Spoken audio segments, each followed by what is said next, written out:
ಗುರುಭ್ಯೋ ನಮಃ. ಎಲ್ಲರಿಗೂ ನಮಸ್ಕಾರ. ಧೃತಿ ಡಿವೋಷನಲ್ ಚಾನಲ್ಗೆ ಸ್ವಾಗತ. ಈ ವರ್ಷದ ಮೊದಲ ಅಮಾವಾಸ್ಯೆ 2026 ಜನವರಿ 18ರಂದು ಅಮಾವಾಸ್ಯೆ ಬಂದಿದೆ. ಈ ಅಮಾವಾಸ್ಯೆ ವಿಶೇಷವಾಗಿದ್ದು, ಈ ಒಂದು ಅಮಾವಾಸ್ಯೆಯಿಂದ ವಿಶೇಷವಾಗಿ ಒಂದು ಲಾಭವನ್ನು ಪಡೆದುಕೊಳ್ಳಬೇಕು. ಇರುವಂತಹ ಕಷ್ಟಗಳನ್ನು ದೂರ ಮಾಡಿಕೊಳ್ಳಬೇಕು. ಅಮಾವಾಸ್ಯೆ ದಿನ ಅಲೋವೆರಾದಿಂದ ಈ ಪರಿಹಾರಗಳನ್ನು ನೀವು ಮಾಡಿಕೊಂಡರೆ ಎಲ್ಲ ರೀತಿಯ ಕಷ್ಟಗಳು ದೂರವಾಗುತ್ತವೆ. ವರ್ಷ ಪೂರ್ತಿ ಶುಭದಾಯಕವಾಗಿ ಶುರುವಾಗುತ್ತದೆ ಎಂದು ಈ ಪರಿಹಾರ ಶಾಸ್ತ್ರದಲ್ಲಿ ಹೇಳಿದ್ದಾರೆ. ಹಾಗಾಗಿ ಈ ಒಂದು ವಿಡಿಯೋದಲ್ಲಿ ನಾವು ಅಮಾವಾಸ್ಯೆ ದಿನ ಆಚರಿಸಬೇಕಾದಂಥ ಕೆಲವು ವಿಧಿವಿಧಾನಗಳನ್ನು ತಿಳಿಸಿಕೊಡ್ತೀವಿ. ಆದರೆ ಅದಕ್ಕೂ ಮುನ್ನ ನೀವಿನ್ನೂ ಈ ಚಾನಲ್ಗೆ ಸಬ್ಸ್ಕ್ರೈಬ್ ಮಾಡಿಕೊಂಡಿಲ್ಲ ಅಂದರೆ ಪ್ಲೀಸ್ ಸಬ್ಸ್ಕ್ರೈಬ್ ಮಾಡಿಕೊಳ್ಳಿ. ಹಾಗೆ ಬೆಲ್ ಐಕನ್ನ ಪ್ರೆಸ್ ಮಾಡಿ. ನಿಮಗೆ ಅಲೋವೆರಾದ ಗಿಡವನ್ನು ಈ ಜಾಗದಲ್ಲಿ ಇಟ್ಟು ಅಲೋವೆರಾದಿಂದ ಮಾಡಿಕೊಳ್ಳುವಂತಹ ಪರಿಹಾರವಿದು. ಈ ದಿನ ಅಲೋವೆರಾವನ್ನು ನೀವು ಶೀಘ್ರವಾಗಿ ಅಂದರೆ ಸಾಯಂಕಾಲ 5 ಗಂಟೆ ಒಳಗಡೆ ಅಲೋವೆರಾದ ಒಂದು ಟೊಂಗೆಯನ್ನು ಕಟ್ ಮಾಡಿ ಇಟ್ಕೊಳ್ಳಿ. ಅಂದರೆ ಕತ್ತರಿಸಿ ಇಟ್ಕೊಂಡು ಈ ಒಂದು ಪರಿಹಾರವನ್ನು ಮಾಡಿಕೊಳ್ಳಬೇಕಾಗುತ್ತೆ. ಈ ಒಂದು ಪರಿಹಾರ ನಿಮ್ಮ ಮನೆಗೆ ಯಾವುದೇ ರೀತಿಯ ಸಮಸ್ಯೆಗಳನ್ನು ತಂದುಕೊಡುವುದಿಲ್ಲ. ಅಂದರೆ ಮನೆಗೆ ಯಾವುದೇ ರೀತಿಯ ದಾರಿದ್ರ್ಯ ಬರಬಾರದು, ಮನೆಗೆ ಯಾವುದೇ ರೀತಿಯ ಕಷ್ಟ ಕಾರ್ಪಣ್ಯಗಳು ಬರಬಾರದು. ಮನೆಯಲ್ಲಿರುವಂತಹ ಸಮಸ್ಯೆಗಳು, ದೋಷಗಳು, ದಾರಿದ್ರ್ಯಗಳು ದೂರವಾಗಬೇಕು. ಮನೆಗೆ ಲಕ್ಷ್ಮಿ ಅನುಗ್ರಹ ಆಗಬೇಕು. ಹಣಕಾಸಿನಲ್ಲಿ ವೃದ್ಧಿ ಆಗಬೇಕು. ಕಷ್ಟಗಳೆಲ್ಲ ದೂರವಾಗಬೇಕು. ಕುಟುಂಬ ವರ್ಗದಲ್ಲಿ ಸುಖ, ಸಂತೋಷ, ಸಮೃದ್ಧಿ ತುಂಬಿ ತುಳುಕಬೇಕು ಅಂದರೆ ಈ ಒಂದು ಪರಿಹಾರವನ್ನು ಮಾಡಿಕೊಳ್ಳಬೇಕಾಗುತ್ತೆ. ಯಾಕಂದರೆ ಅಲೋವೆರಾದ ಪರಿಹಾರ ಅನ್ನೋದು ಬಹಳ ಅದ್ಭುತವಾದಂತಹ ಪರಿಹಾರ. ಅಲೋವೆರಾ ಎನ್ನೋದು ದೈವ ವೃಕ್ಷ ಅಂತಾನೆ ಹೇಳಬಹುದು. ಅಂದರೆ ದೇವರ ಸೃಷ್ಟಿಯಲ್ಲಿ ಈ ಒಂದು ಅಲೋವೆರಾಕ್ಕೆ ಅತ್ಯಂತ ಪ್ರಾಧಾನ್ಯತೆ ಇದೆ. ದೇವಾನುದೇವತೆಗಳು ಅಲೋವೆರಾದಲ್ಲಿ ನೆಲೆಸಿರುತ್ತಾರೆ. ಅದರಲ್ಲಿ ಅಮ್ಮನವರು ಅಂದರೆ ಲಕ್ಷ್ಮೀ, ಸರಸ್ವತಿ, ದುರ್ಗಾದೇವಿಯವರು ಏಕಕಾಲದಲ್ಲಿ ಅಲೋವೆರಾದಲ್ಲಿ ನೆಲೆಯೂರಿರುತ್ತಾರೆ ಅಂತಾನೆ ಹೇಳಲಾಗುತ್ತದೆ. ಯಾವ ಮನೆಯಲ್ಲಿ ಅಲೋವೆರಾ ಚೆನ್ನಾಗಿ ಸಮೃದ್ಧಿಯಾಗಿ ಬೆಳೆಯುತ್ತೋ ಅಂತಹ ಮನೆಯಲ್ಲಿರುವಂತಹ ದಾರಿದ್ರ್ಯಗಳು ನಿವಾರಣೆಯಾಗುತ್ತೆ. ಹಣಕಾಸಿನ ಸಮಸ್ಯೆಗಳು ದೂರವಾಗುತ್ತೆ. ವಾಸ್ತು ದೋಷಗಳು ದೂರವಾಗುತ್ತದೆ. ನಿಮ್ಮ ಕುಟುಂಬಕ್ಕೆ ಆಗುವಂತಹ ಹೊರಗಡೆಯಿಂದ ಆಗುವಂತಹ ಕಣ್ಣು ದೃಷ್ಟಿ, ನರದೃಷ್ಟಿ ದೋಷಗಳು, ಮಾಟ ಮಂತ್ರಗಳು ಕೂಡ ನಿವಾರಣೆ ಆಗುತ್ತದೆ. ಎಲ್ಲ ನಿವಾರಣೆ ಮಾಡುವಂತಹ ಶಕ್ತಿ ಅಲೋವೆರಾಕ್ಕೆ ಇದೆ. ಮನೆಯ ಮುಂದೆ ಅಂದರೆ ಅಲೋವೆರಾ ಗಿಡವನ್ನು ಬೆಳೆಸಬೇಕಾಗುತ್ತೆ. ಮನೆಯಲ್ಲಿ ಅಲೋವೆರಾ ಗಿಡ ಇದ್ದಷ್ಟು ಮನೆಗೆ ಒಳಿತು. ಹಾಗೆ ಈ ಅಲೋವೆರಾದ ಗಿಡದಿಂದ ನಾನಾ ರೀತಿಯ ತಂತ್ರಗಳನ್ನು ಮಾಡಿಕೊಳ್ಳಬಹುದು. ಅದರಲ್ಲೂ ಅಮಾವಾಸ್ಯೆ, ಪೌರ್ಣಿಮೆ ದಿನಗಳಲ್ಲಿ ಮಾಡಿಕೊಳ್ಳುವಂತಹ ಅಲೋವೆರಾದ ಪರಿಹಾರಗಳು ನಿಮಗೆ ಅದ್ಭುತವಾಗಿ ಫಲಿತಾಂಶವನ್ನು ಕೊಡುತ್ತದೆ.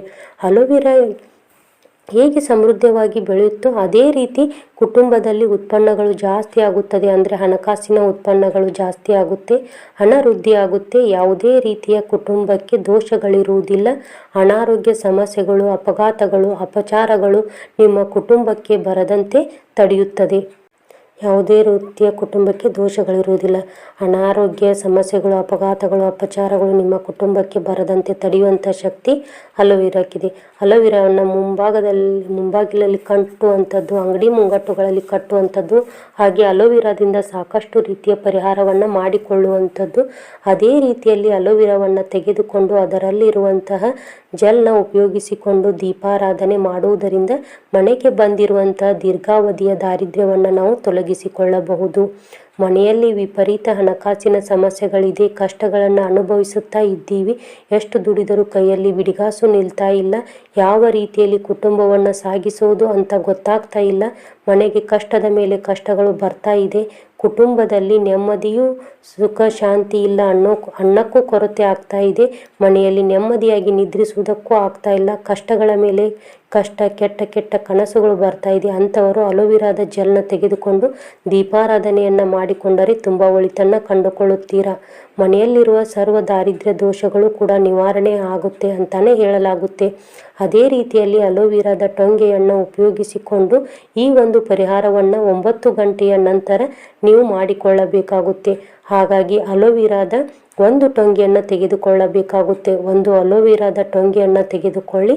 4 5:30 ಆ ಸಮಯದಲ್ಲಿ ಮನೆಯಲ್ಲಿ ಯಾವುದಾದರೂ ಅಲೋವೆರಾ ಗಿಡ ಇತ್ತು ಅಂದರೆ ಅದರಲ್ಲಿ ಒಂದೇ ಒಂದು ಟೊಂಗೆಯನ್ನು ಕಟ್ ಮಾಡಿಕೊಂಡು ಅದನ್ನು ಚೆನ್ನಾಗಿ ಶುಭ್ರ ಮಾಡಿ ಇಟ್ಟುಕೊಳ್ಳಿ. ಅದಕ್ಕೆ ಅರಿಶಿನ ಕುಂಕುಮದ ಬೊಟ್ಟುಗಳನ್ನು ಇಟ್ಕೊಳ್ಳಿ.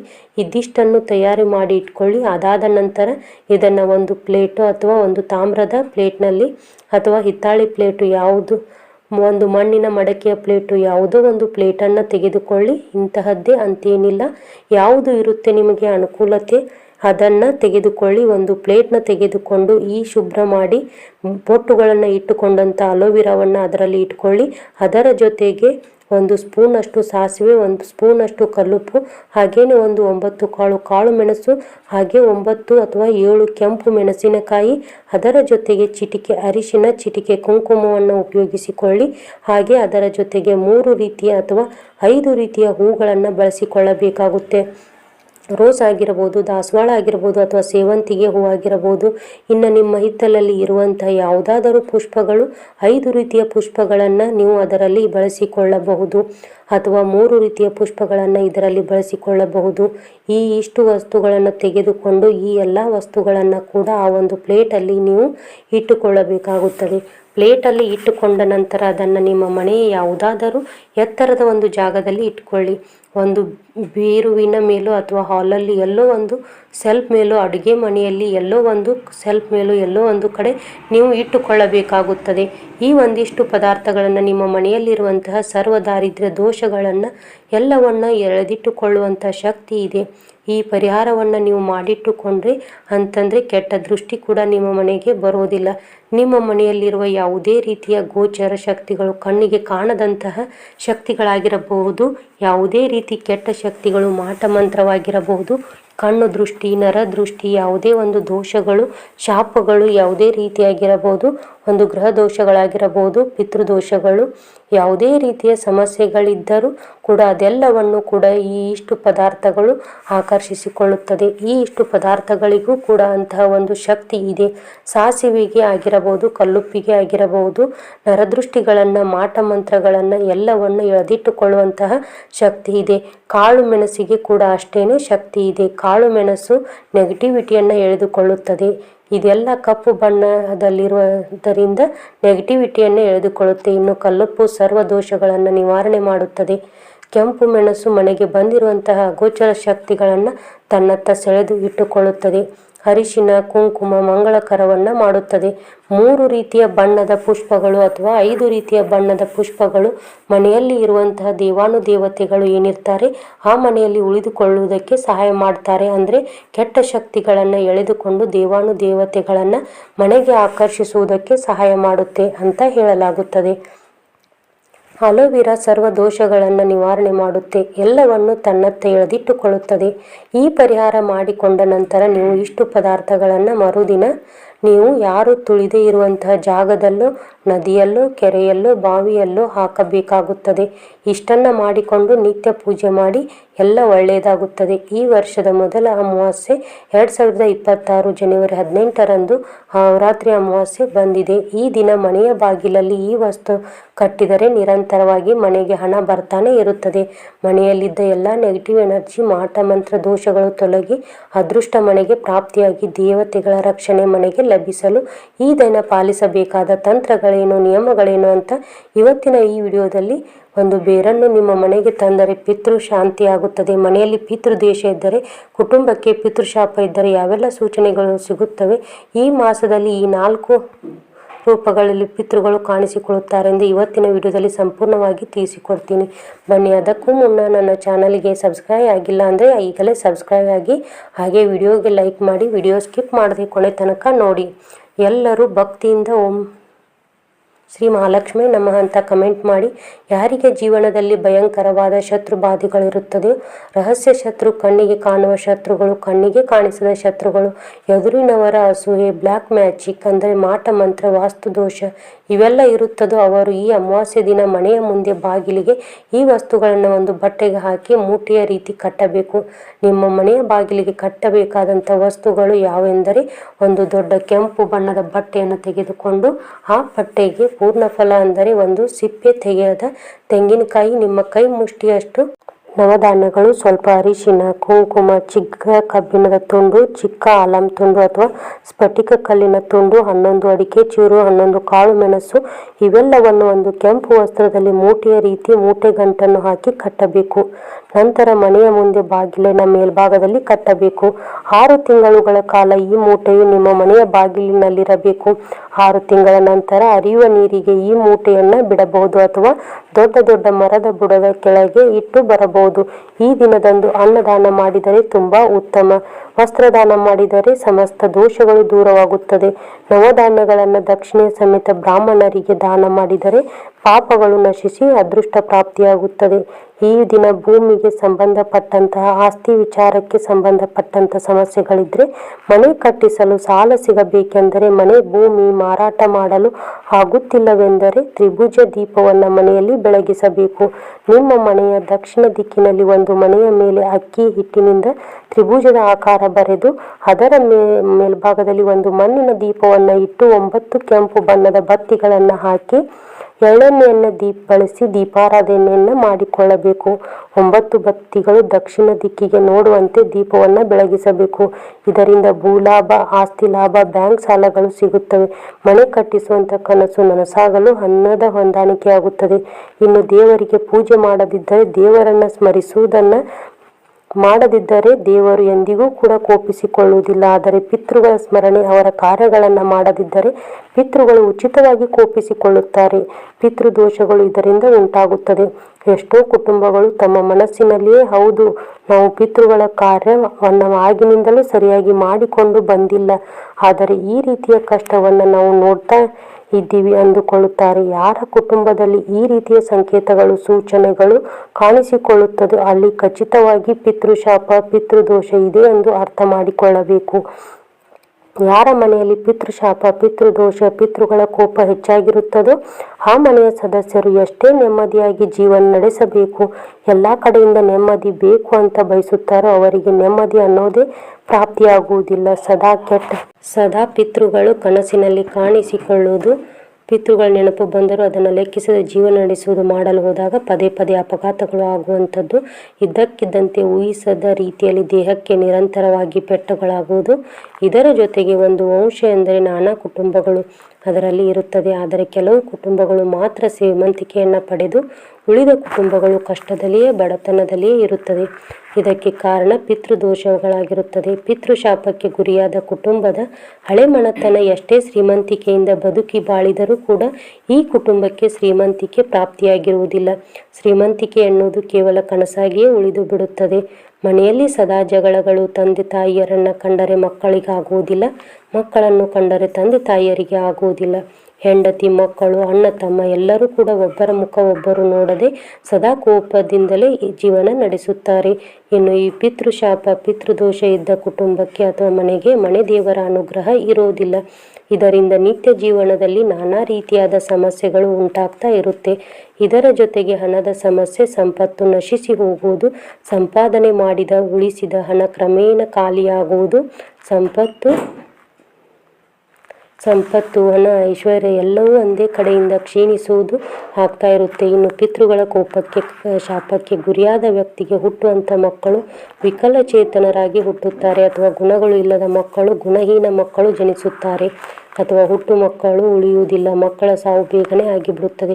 ಈ ರೀತಿಯಾದಂಥ ಸಮಸ್ಯೆಗಳು ಇದ್ದಾಗ ಒಂದು ವಿಶೇಷ ಬೇರನ್ನು ಮನೆಗೆ ತಂದು ಇಡಬೇಕು. ತಾಳೆ ಮರದ ಬೇರನ್ನು ಈ ದಿನ ಮನೆಗೆ ತಂದು ನಿಮ್ಮ ಮನೆಯ ದೇವರ ಕೋಣೆಯಲ್ಲಿಟ್ಟು ಪೂಜಿಸುತ್ತಾ ಬರಬೇಕು. ನೀವು ತಂದಂತಹ ದಿನ ಒಂದು ಸಲ ಪಿತೃಗಳ ಹೆಸರನ್ನು ಹೇಳಿ ಆ ಬೇರಿಗೆ ಪೂಜೆಯನ್ನು ಮಾಡಬೇಕು. ನಂತರ ಬರುವ ಯಾವುದೇ ಅಮಾವಾಸ್ಯೆ ದಿನವಾದರೂ ಆ ಬೇರುಗಳಿಗೆ ವಿಶೇಷವಾಗಿ ಪೂಜಿಸುತ್ತಾ ಪಿತೃಗಳನ್ನು ಸ್ಮರಿಸಿಕೊಳ್ಳಬೇಕು. ಇದರಿಂದ ಪಿತೃಗಳ ಕೋಪ ತಾಪ ಕಡಿಮೆಯಾಗುತ್ತದೆ. ಹಾಗಾಗಿ ಆಲದ ಮರದ ಬಳಿ ಹೋಗಿ, ಅರಳಿ ಮರದ ಬಳಿ ಹೋಗಿ ಪಿತೃಗಳ ಹೆಸರನ್ನು ಹೇಳಿ ನೀರನ್ನು ಮರಕ್ಕೆ ಹಾಕಿ ಬನ್ನಿ. ತಾಳೆ ಮರದ ಬೇರು, ಆ ಬೇರನ್ನು ಸಂಗ್ರಹಿಸಿ ಮನೆಗೆ ತಂದು ಪೂಜೆ ಮಾಡಲು ಪ್ರಾರಂಭಿಸಿ. ಈ ಮರದ ಬೇರು ಸಿಗೋದಿಲ್ಲ ಅಂದರೆ ಪೂಜಾ ಸಾಮಗ್ರಿಗಳು ಸಿಗುವಂಥ ಅಂಗಡಿಗಳಲ್ಲಿ ಕೇಳಿದರೆ ಈ ಬೇರನ್ನು ತರಿಸಿಕೊಂಡು ತಾರೆ. ಪಿತೃಶಾಪಕ್ಕೆ ಗುರಿಯಾದ ಮನೆಯ ಸದಸ್ಯರು ಯಾವುದೇ ಕೆಲಸಕ್ಕೆ ಕೈ ಹಾಕಿದರೂ ಕೂಡ ಒಂದು ಕೆಲಸದಲ್ಲಿ ಕೂಡ ಯಶಸ್ಸು ಸಿಗುವುದಿಲ್ಲ. ಒಂದಾದರ ಮೇಲೊಂದು ನಷ್ಟ, ಕಾರ್ಯ, ಅಡೆತಡೆ, ಮಾನಸಿಕ ಚಿಂತೆಗಳು ಹೆಚ್ಚಾಗಿರುತ್ತದೆ. ವ್ಯವಹಾರಗಳಲ್ಲಿ ಸದಾ ನಷ್ಟ, ಒಬ್ಬರಲ್ಲ ಒಬ್ಬರಿಂದ ಮೋಸ ಆಗುವಂಥದ್ದು, ಹೀಗೆ ನಾನಾ ಕಡೆಯಿಂದ ಬರೀ ಕಷ್ಟಗಳೇ ಎದುರಾಗುತ್ತದೆ. ಇವೆಲ್ಲವೂ ಪಿತೃಗಳು ನಮಗೆ ನೀಡುವಂತಹ ಎಚ್ಚರಿಕೆಯಾಗಿರುತ್ತದೆ. ಇನ್ನು ಪಿತೃಶಾಪ ದೋಷ ಇದ್ದವರಿಗೆ ಆ ಕುಟುಂಬದಲ್ಲಿ ಯಾರಿಗಾದರೂ ದೀರ್ಘಕಾಲದ ಅನಾರೋಗ್ಯ ಇದ್ದೇ ಇರುತ್ತದೆ. ಅಷ್ಟೇ ಆಸ್ಪತ್ರೆ ಸುತ್ತಿದರೂ ಕೂಡ, ಎಷ್ಟೇ ದೇವಸ್ಥಾನ ಪೂಜೆ ಪುರಸ್ಕಾರ ಮಾಡಿದರೂ ಕೂಡ ಅನಾರೋಗ್ಯದ ಕಷ್ಟಗಳು ಕಡಿಮೆಯಾಗುವುದಿಲ್ಲ. ಇದರ ಜೊತೆಗೆ ಮನೆಯಲ್ಲಿ ಶುಭ ಕಾರ್ಯಗಳು ನಡೆಯುವುದಿಲ್ಲ. ವಿವಾಹ, ಕಂಕಣ, ಶುಭ ಸುದ್ದಿ ಈ ಮನೆಯಿಂದ ಕೇಳಿ ಬರುವುದಿಲ್ಲ. ವಯಸ್ಸು 30ರಿಂದ 40 ಆಗಿದ್ದರೂ ಕೂಡ ಮದುವೆ ಭಾಗ್ಯ ಕೂಡಿ ಬರುತ್ತಿರುವುದಿಲ್ಲ. ಅಕಸ್ಮಾತಾಗಿ ಮದುವೆಯಾದರೂ ಕೂಡ ವಿಚ್ಛೇದನ ಆಗುತ್ತದೆ. ಪತಿ ಪತ್ನಿ ದೂರ ಆಗುವಂತಹ ಸಂದರ್ಭಗಳು ಎದುರಾಗುತ್ತವೆ. ಇದು ಕಂಡಾಗ ಪಿತೃಶಾಪ ಪಿತೃದೋಷ ನಿಮಗೆ ನಿಮ್ಮ ಮನೆಗೆ ಎಂದು ಅರ್ಥ ಮಾಡಿಕೊಂಡು ಸೂಕ್ತ ಪರಿಹಾರವನ್ನು ಪಾಲಿಸಬೇಕು. ಪಿತೃದೋಷ ಇದ್ದವರು ಒಬ್ಬರ ಮಾತನ್ನು ಕೂಡ ಕೇಳುವುದಿಲ್ಲ. ತಾವು ಹೇಳಿದ್ದೇ ನಡೆಯಬೇಕು, ತಾವು ಹೇಳಿದ್ದೇ ಮಾಡಬೇಕು ಅಂತ ಆಲೋಚಿಸುತ್ತಾರೆ. ವಾದ ವಿವಾದಗಳನ್ನು ಮಾಡಿಕೊಂಡು ತಮ್ಮ ಮೇಲೆ ತಾವೇ ಸಮಸ್ಯೆಗಳನ್ನು ಎಳೆದುಕೊಳ್ಳುತ್ತಾರೆ. ಕೆಲವೊಮ್ಮೆ ಪಿತೃಗಳು ಕನಸಿನ ಮೂಲಕ ಬಂದು ಕೆಲವು ಸೂಚನೆಗಳನ್ನು ನೀಡುತ್ತಾರೆ. ಆ ಸೂಚನೆಗಳನ್ನು ಯಾವುದೇ ಕಾರಣಕ್ಕೂ ನಿರ್ಲಕ್ಷ್ಯ ಮಾಡಕೂಡದು. ಈ ಸಮಸ್ಯೆಗಳಿಗೆಲ್ಲ ಅತಿ ಮುಖ್ಯವಾದ ಕಾರಣ ಏನೆಂದರೆ, ಪಿತೃಗಳು ಹಿರಿಯರು ಬದುಕಿದ್ದಾಗ ಅವರನ್ನು ಚೆನ್ನಾಗಿ ನೋಡಿಕೊಳ್ಳದೆ, ಅವರ ಮಾತನ್ನು ಕೇಳದೆ, ಅವರನ್ನು ಗೌರವಿಸದೆ ಜೀವಿಸುವುದು, ಅವರು ಸತ್ತ ನಂತರವೂ ಅವರನ್ನು ಮರೆಯುವುದು, ಮುಂದಿನ ಪೀಳಿಗೆಗೆ ಅವರ ಹೆಸರನ್ನು ತಿಳಿಸದೆ, ಅವರನ್ನು ಸ್ಮರಿಸದೆ ಜೀವಿಸುವುದು, ಪಿತೃಗಳ ಕಾರ್ಯ ಶಾಂತಿ ಶ್ರಾದ್ದಗಳನ್ನು ಮಾಡದೇ ಇರುವುದು, ಪಿತೃ ಕಾರ್ಯಗಳನ್ನು ಮಾಡದೆ ವಿವಿಧ ಕಾರ್ಯಗಳನ್ನು ಮಾಡಲು ಮುಂದಾಗುವುದು. ಇನ್ನು ಅತಿ ಮುಖ್ಯವಾಗಿ ಬೇವಿನ ಮರ, ಅರಳಿ ಮರವನ್ನು ಕತ್ತರಿಸುವುದು ಕೂಡ ಮಹಾಪಾಪ. ಸರ್ಪಗಳನ್ನು ಕೊಲ್ಲುವುದು, ಸರ್ಪಗಳನ್ನು ಕೊಲ್ಲಲು ಸಹಾಯ ಮಾಡುವುದು ಕೂಡ ಪಿತೃಶಾಪ, ಪಿತೃಕೋಪಕ್ಕೆ ಕಾರಣವಾಗುತ್ತದೆ. ಇದಕ್ಕೆಲ್ಲ ಪರಿಹಾರ ಏನು ಹೇಗೆ ಈ ಪಿತೃದೋಷದಿಂದ ಮುಕ್ತರಾಗುವುದು? ಪಿತೃಗಳ ಸ್ಮರಣೆ ಮರೆಯದೇ ಮಾಡಿ. ಪ್ರತಿ ಅಮಾವಾಸ್ಯೆಯ ದಿನ ಪಿತೃಗಳಿಗೆ ಅನ್ನವನ್ನು ಇಡಿ. ಪಿತೃಗಳ ಹೆಸರಿನಲ್ಲಿ ಅನ್ನದಾನ, ವಸ್ತ್ರದಾನವನ್ನು ಮಾಡ್ತಾ ಬನ್ನಿ. ಇರುವೆಗಳಿಗೆ, ಮೀನುಗಳಿಗೆ, ಅರಳಿ ಮರಕ್ಕೆ, ಕಾಗೆಗಳಿಗೆ, ಪಕ್ಷಿ ಪ್ರಾಣಿ ಸಂಕುಲಕ್ಕೆ ಆಹಾರವನ್ನು ನೀಡುತ್ತಾ ಬನ್ನಿ. ಇನ್ನು ಕೊನೆಯದಾಗಿ ಬಡವರ ಸೇವೆ ಮಾಡುವುದು, ಪಿತೃಗಳಿಗೆ ತರ್ಪಣ ನೀಡುವುದು, ಮನೆಯ ಸದಸ್ಯರ ಬಳಿ ಸಮ ಪ್ರಮಾಣದಲ್ಲಿ ನಾಣ್ಯಗಳನ್ನು ಸಂಗ್ರಹಿಸಿ ಯಾವುದಾದರೂ ದೇಗುಲಕ್ಕೆ, ಹುಂಡಿಗೆ ಆ ನಾಣ್ಯಗಳನ್ನು ಅರ್ಪಿಸಿದರೂ ಕೂಡ ಪಿತೃಗಳ ಕೃಪೆಗೆ ಪಾತ್ರರಾಗಬಹುದು. ಆದರೆ ಒಂದೊಂದು ನಾಣ್ಯ ಸಂಗ್ರಹಿಸುವಾಗ ಪಿತೃಗಳನ್ನ ಹೆಸರನ್ನು ಹೇಳಿ ಸ್ಮರಿಸಬೇಕು. ಇನ್ನು ಈ ಸಮಯದಲ್ಲಿ ಭೂಲೋಕದಲ್ಲಿ ನಮ್ಮ ಪೂರ್ವಿಕರು ಸಂಚರಿಸುತ್ತಾರೆ. ನಮ್ಮ ಮನೆ ಸುತ್ತಮುತ್ತ ನಾನಾ ರೂಪದಲ್ಲಿ ನಮಗೆ ಕಾಣಿಸಿಕೊಳ್ಳುತ್ತಾರೆ. ಶ್ವಾನಗಳ ಮೂಲಕ, ಗೋವಿನ ಮೂಲಕ, ಕಾಗೆಗಳ ರೂಪದಲ್ಲಿ, ವಯಸ್ಸಾದ ಹಿರಿಯರ ನಿರ್ಗತಿಕರ ರೂಪದಲ್ಲಿ ನಮ್ಮನ್ನು ಮಾತನಾಡಿಸಲು ಪ್ರಯತ್ನ ಮಾಡುತ್ತಾರೆ. ಆಗ ತಪ್ಪದೆ ನಿಮ್ಮ ಕೈಯಿಂದ ಆಹಾರವನ್ನು ಕೊಟ್ಟು ಸತ್ಕರಿಸಬೇಕು. ಮನೆಗೆ ಈ ಸಮಯದಲ್ಲಿ ಬಂದ ಯಾರನ್ನೂ ಕೂಡ ಅವಮಾನಿಸಬಾರದು. ಇನ್ನು ಈ ದಿನ ಮಾಡಬೇಕಾದ ಮತ್ತೊಂದು ಕೆಲಸ ಎಂದರೆ, ಬೆಳಿಗ್ಗೆ ಅಥವಾ ಸಂಜೆಯ ಸಮಯದಲ್ಲಿ ಈ ದಿನ ಮನೆಯಲ್ಲಿ ಧೂಪವನ್ನು ಹಾಕಬೇಕು. ನೀವು ಹಾಕುವಂತಹ ಧೂಪಕ್ಕೆ ಬಿಳಿ ಸಾಸಿವೆಯನ್ನು ಬಳಸಬೇಕು.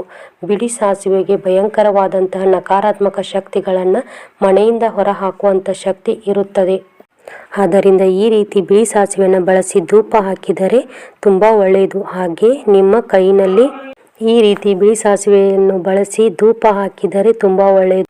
ಹಾಗೆ ನಿಮ್ಮ ಕೈಯಲ್ಲಿ ಬಿಳಿ ಸಾಸಿವೆಯನ್ನು ಹಿಡಿದುಕೊಂಡು ನಿಮ್ಮ ಮನೆಯ ಹೊಸ್ತಿಲಿನ ಮುಂಭಾಗದಲ್ಲಿ ಮತ್ತಷ್ಟು ಸಾಧ್ಯವಾಗುತ್ತದೆ ಅಂದರೆ ಮನೆಯ ಸುತ್ತಲೂ ಚೆಲ್ಲಬೇಕು. ಬಿಳಿ ಸಾಸಿವೆಯನ್ನು ಮನೆಯ ಬಾಗಿಲಿನ ಮುಂದೆ ಚೆಲ್ಲಬೇಕಾದರೆ ಸುದರ್ಶನ ಮಂತ್ರವನ್ನು ಪಠಿಸಿ. ಕಷ್ಟವಾಗುತ್ತದೆ ಎಂದರೆ ಓಂ ಅಷ್ಟಭೈರವಾಯ ನಮಃ ಎಂದು ಭೈರವೇಶ್ವರ ಅಂದರೆ ಕಾಲಭೈರವನ ಮಂತ್ರವನ್ನು ಹೇಳುತ್ತಾ ಬಿಳಿ ಸಾಸಿವೆಯನ್ನು ಚೆಲ್ಲಿ. ಹೀಗೆ ಮಾಡಿದರೂ ಶತ್ರುಬಾಧೆ, ಮಾಟ ಮಂತ್ರ, ಆರೋಗ್ಯ ಸಮಸ್ಯೆ, ಹಣಕಾಸಿನ ಸಮಸ್ಯೆಗಳೆಲ್ಲ ನಿಮ್ಮ ಮನೆಯಿಂದ ದೂರವಾಗುತ್ತಾ ಹೋಗುತ್ತದೆ. ಹಾಗೆಯೇ ಮಹಾಲಕ್ಷ್ಮೀ ದೇವಿಯ ಅನುಗ್ರಹಕ್ಕಾಗಿ ಈ ಅಮಾವಾಸ್ಯೆಯ ದಿನದಂದು ದೇವರ ಕೋಣೆಯಲ್ಲಿ 2 ವಿಶೇಷ ದೀಪಗಳನ್ನು ಬೆಳಗಿಸಬೇಕು. ಲಕ್ಷ್ಮೀ ದೇವಿಯ ಮುಂದೆ 2 ಕಡೆಯೂ ಮಣ್ಣಿನ ದೀಪಗಳನ್ನು ಇಟ್ಟು ಒಂದೊಂದು ದೀಪಕ್ಕೂ 3 ಬತ್ತಿಗಳನ್ನು ಹಾಕಿ ದೀಪಾರಾಧನೆಯನ್ನು ಮಾಡಬೇಕು. 2 ದೀಪಕ್ಕೂ ಒಟ್ಟಾರೆಯಾಗಿ 6 ಕೆಂಪು ಬಣ್ಣದ ಬತ್ತಿಗಳನ್ನು ಹಾಕಿ ಎಳ್ಳೆಣ್ಣೆಯನ್ನು ಬಳಸಿ ದೀಪಾರಾಧನೆಯನ್ನು ಮಾಡಬೇಕು. 2 ಬತ್ತಿಗಳನ್ನು, 1 ಬತ್ತಿ ಒಟ್ಟು 6 ಬತ್ತಿಗಳನ್ನು ತಯಾರಿಸಿ ಕುಂಕುಮದ ನೀರಿನಲ್ಲಿ ನೆನೆಸಿ ನಂತರ ಒಣಗಿಸಿ ದೀಪಕ್ಕೆ ಬಳಸಬಹುದು. ಅಥವಾ ಪೂಜಾ ಸಾಮಗ್ರಿಗಳ ಅಂಗಡಿಗಳಲ್ಲಿ ನೇರವಾಗಿ ಕೆಂಪು ಬತ್ತಿಗಳನ್ನು ತಂದು ನಿಮ್ಮ ಮನೆಯಲ್ಲಿ ದೀಪಾರಾಧನೆಗೆ ಬಳಸಬಹುದು. ನೀವು ದೀಪಕ್ಕೆ ಹಾಕುವ ಬತ್ತಿಗಳಲ್ಲಿ ಒಂದು ಬತ್ತಿಯು ಪೂರ್ವ ದಿಕ್ಕು, ಇನ್ನೊಂದು ಉತ್ತರ ದಿಕ್ಕು, ಮತ್ತೊಂದು ಈಶಾನ್ಯ ದಿಕ್ಕು ನೋಡುವಂತೆ ಇಡಬೇಕು.